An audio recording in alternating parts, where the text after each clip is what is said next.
بسم اللہ الرحمن الرحیم۔ آج میں ایک نئی ویڈیو کے ساتھ حاضر ہوا۔ آج میں اپنی ویڈیو کے اندر اللہ کے پیارے محبوب علیہ الصلوۃ والسلام، تمام انبیاء کے سردار حضرت محمد مصطفیٰ صلی اللہ علیہ وسلم کی ولادت باسعادت اور آپ کی سیرت کے چند پہلو آپ کے سامنے بیان کروں گا۔ ویڈیو اچھی لگی تو لائک کرنا ہے، کمنٹ سیکشن میں اپنی رائے کا اظہار ضرور کرنا ہے، چینل پر نہ ہے تو چینل کو بھی ضرور سبسکرائب کرنا ہے، بیل آئیکن کے بٹن کو بھی دبا دینا ہے تاکہ ہر آنے والی ویڈیو آپ تک بآسانی کے ساتھ پہنچتی رہے۔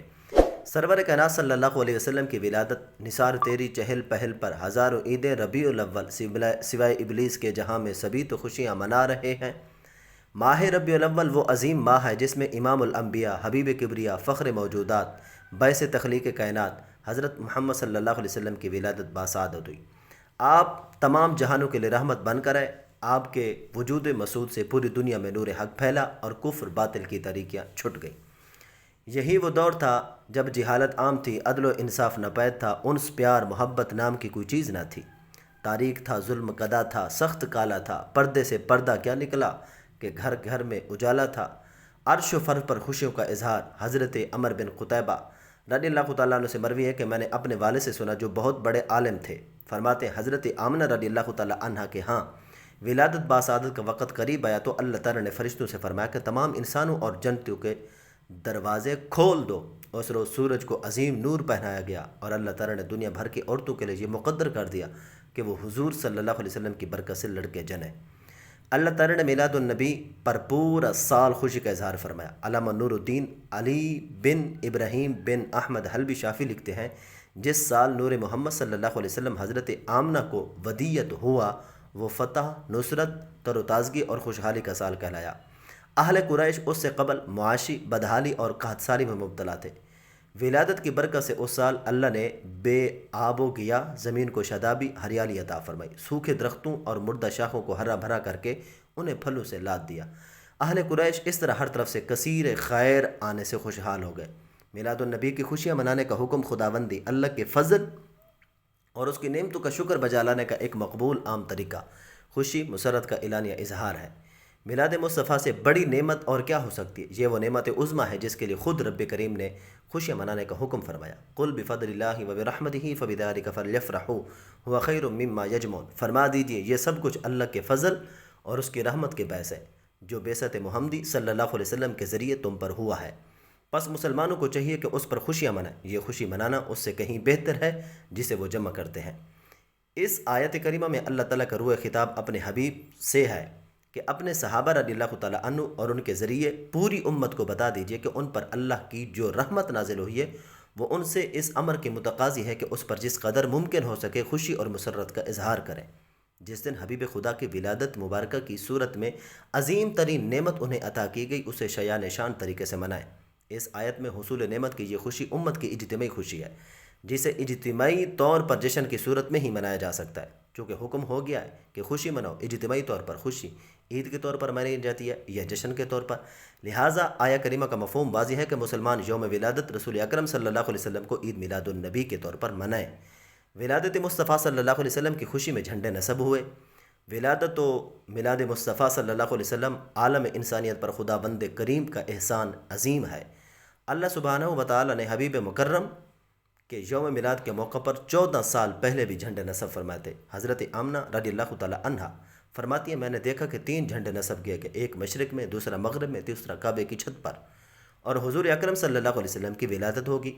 نبی اکرم صلی اللہ علیہ وسلم نے اپنا میلاد منایا۔ حضرت ابو قتادہ رضی اللہ تعالیٰ عنہ بیان کرتے رسول اکرم صلی اللہ علیہ وسلم سے پیر کے روزے کے بارے میں دریافت کیا گیا تو آپ صلی اللہ علیہ وسلم نے فرمایا اسی دن میں پیدا ہوا اور اسی روز مجھ پر وحی نازل کی گئی۔ پیر کا دن یوم الاثنین منڈے کا یعنی پیر کا دن نہ صرف ولادت اور میلاد مصطفیٰ صلی اللہ علیہ وسلم کے ساتھ مناسبت رکھتا ہے بلکہ سیرت و حیات نبوی صلی اللہ علیہ وسلم کے ساتھ بھی خصوصی نسبت رکھتا ہے۔ سیرت مصطفیٰ صلی اللہ علیہ وسلم کے چند واقعات جن کا تعلق پیر کے دن سے ہے ملاحظہ فرمائیے۔ اعلان نبوت پیر کو، مکہ سے ہجرت پیر کو، مدینہ میں داخلہ پیر کو، حجر اسود نصب ہوا پیر کو، مکہ فتح ہوا پیر کو، سورۃ المائدہ کا نزول ہوا پیر کو، آپ صلی اللہ علیہ وسلم کا وصال بھی پیر کو۔ کیا صحابہ کرام علیہم الرضوان نے کبھی میلاد کی محفل سجائی؟ یہاں ایک غلط فہمی کا ازالہ ضروری ہے کہ صحابہ کرام रضवानुल्लाहि अलैहिम अजमईन ने कभी क्या मिलाद की महफिल सजाई? चुनांचे हदीस नबवी सल्लल्लाहु अलैहि वसल्लम मुलाहज़ा फरमाइए। हज़रत अबू सईद खुदरी रदियल्लाहु ताला अन्हु से रिवायत है कि हज़रत अमीर मुआविया रदियल्लाहु ताला अन्हु ने फरमाया कि हुज़ूर नबी करीम सल्लल्लाहु अलैहि वसल्लम घर से बाहर तशरीफ़ लाए और सहाबा कराम रदियल्लाहु ताला अन्हु के हल्का में आए और दरियाफ्त फरमाया, तुम किस वजह से बैठे हो? उन्होंने अर्ज़ किया, अल्लाह से दुआ और उसका शुक्र अदा करते हैं कि उसने अपना दीन हमको बतलाया और आपको भेजकर हम पर एहसान किया। आप सल्लल्लाहु अलैहि वसल्लम ने फरमाया, हाँ अल्लाह की कसम तुम इस वजह से बैठे हो? उन्होंने अर्ज़ किया, अल्लाह की कसम हम इसी वास्ते बैठे हैं। आप सल्लल्लाहु अलैहि वसल्लम ने फरमाया, जिब्रील अमीन पास आए और मुझे कहा कि अल्लाह तुम लोगों से फ़रिश्तों पर फ़ख्र करता है।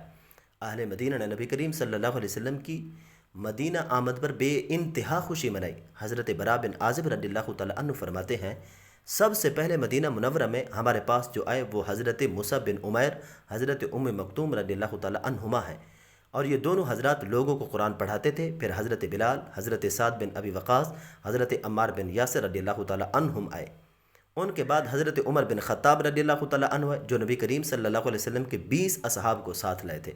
फिर ख़ुद नबी करीम सल्लल्लाहु अलैहि वसल्लम तशरीफ़ लाए। मैंने अहले मदीना को इतनी खुशी मनाते हुए कभी नहीं देखा जितनी खुशी उन्हें रसूलुल्लाह सल्लल्लाहु अलैहि वसल्लम की मदीना तशरीफ़ आवरी से हुई। यहाँ तक कि लौंडियाँ भी कहती थी कि रसूलुल्लाह सल्लल्लाहु अलैहि वसल्लम हमारे पास तशरीफ़ ले आए। नबी करीम सल्लल्लाहु अलैहि वसल्लम की मदीना आमद की खुशी में हबशी सहाबा रदियल्लाहु ताला अन्हु ने रक़्स किया। हज़रत अनस रदियल्लाहु ताला अन्हु से मरवी है, जब रसूलुल्लाह सल्लल्लाहु अलैहि वसल्लम की मदीना मुनव्वरा में तशरीफ़ आवरी तो हबशी सहाबा आपकी आमद की खुशी में अपने नेज़े लेकर खेले। नबी करीम सल्लल्लाहु अलैहि वसल्लम की मदीना आमद की खुशी में हबशी सहाबा ने गीत गाया। हज़रत अनस से मरवी है, कुछ हबशी सहाबा रदियल्लाहु ताला अन्हु के सामने रक़्स करते हुए ये गीत गा रहे थे, मोहम्मद सल्लल्लाहु अलैहि वसल्लम नेक आदमी है। ये उनका गीत था। नबी करीम सल्लल्लाहु अलैहि वसल्लम ने पूछा, ये लोग क्या कह रहे हैं? लोगों ने बताया, ये कह रहे हैं कि मोहम्मद सल्लल्लाहु अलैहि वसल्लम नेक आदमी है, मिलाद मनाने का अजर ज़रूर मिलता है। अल्लाह ताला की बारगाह में नबी करीम सल्लल्लाहु अलैहि वसल्लम की पैदाइश पर खुशी मनाना इतना पसंदीदा अमल है कि अबू लहब जैसे काफिर मुशरिक को भी मरने के बाद उसका अजर मिला। चुनांचे इस सिलसिले में सही बुखारी की रिवायत मुलाहज़ा फरमाइए। हज़रत उर्वा रदियल्लाहु ताला अन्हु का बयान है कि सोबिया पहले अबू लहब की लौंडी थी। जब अबू लहब ने उसे आज़ाद कर दिया तो उसने नबी करीम सल्लल्लाहु अलैहि वसल्लम को दूध पिलाया। जब अबू लहब मर गया तो उसके घर वालों में से किसी ने हज़रत अब्बास रदियल्लाहु ताला अन्हु ने उसे बुरे हाल में देखा तो उसने यानी हज़रत अब्बास रदियल्लाहु ताला अन्हु ने अबू लहब से पूछा कि मरने के बाद तुम्हारे साथ क्या गुजरी? अबू लहब ने जवाब दिया कि तुमसे जुदा होते ही सख्त अज़ाब में फंस गया हूँ, सिवाय उसके कि सोबिया को आज़ाद करने के बायस उसमें से मुझे पानी पिला दिया जाता है। यानी जिन 2 उंगलियों के इशारे से मैंने सोबिया को आज़ाद किया था, उसी रोज़ यानी पीर के दिन मुझे उन्हीं 2 उंगलियों से पानी पिला दिया जाता है, जिससे मेरे अज़ाब में कमी हो जाती है। याद रहे कि यह मुत्तफ़िक का मसला है। जो शख्स कुफ्र और शिर्क की हालत में मरे तो उसे मरने के बाद अल्लाह की बारगाह से किसी भी अच्छे काम का अजर और सवाब नहीं दिया जाता, मगर सिर्फ़ एक अमल ऐसा है जो अगर काफिर और मुशरिक भी करे तो उसे भी अल्लाह ताला की बारगाह से मरने के बाद भी अजर और सवाब मिलता है। और वो अमल है नबी करीम सल्लल्लाहु अलैहि वसल्लम को सिर्फ अपना भतीजा समझकर खुशी मनाई, नबी समझकर नहीं, मगर फिर भी उसे अजर मिला। हम आका की विलादत की खुशी करते हैं, विसाल का गम क्यों नहीं? हमारे वो अहबाब जिन्हें मिलादुन नबी के जश्न से चिढ़ है, वो कहते हैं कि 12 रबीउल अव्वल का यौम विलादत भी है, यौम विसाल भी है। तो जो लोग उस दिन जश्न विलादत मनाते हैं वो विसाल का गम क्यों नहीं मनाते? इस सवाल का जवाब हज़रत इमाम जलालुद्दीन सयूती ने बड़े खूबसूरत अंदाज में दिया। आप सल्लल्लाहु अलैहि वसल्लम की विलादत हम पर सबसे बड़ी नेमत है और आप सल्लल्लाहु अलैहि वसल्लम की वफ़ात हम पर सबसे बड़ी मुसीबत, और शरीयत ने नेमत के मिलने पर शुक्र अदा करने और मुसीबतों पर सब्र और सुकून और गम छुपाने का हुक्म दिया। शरा ने हमें विलादत पर अकीक़ा का हुक्म दिया और वो शुक्र का इजहार है और मौलूद की खुशी है, और हमें मौत पर कुछ ज़िबा करने का हुक्म नहीं दिया और न कुछ और, बल्कि हमें नूहा करने और चिल्लाने से मना किया। तो शरीयत के कवानीन इस बात पर दलालत करते हैं कि इस महीने में आप सल्लल्लाहु अलैहि वसल्लम की वफ़ात का गम करने की बजाय आप सल्लल्लाहु अलैहि वसल्लम की विलादत पर खुशी को पसंद करें।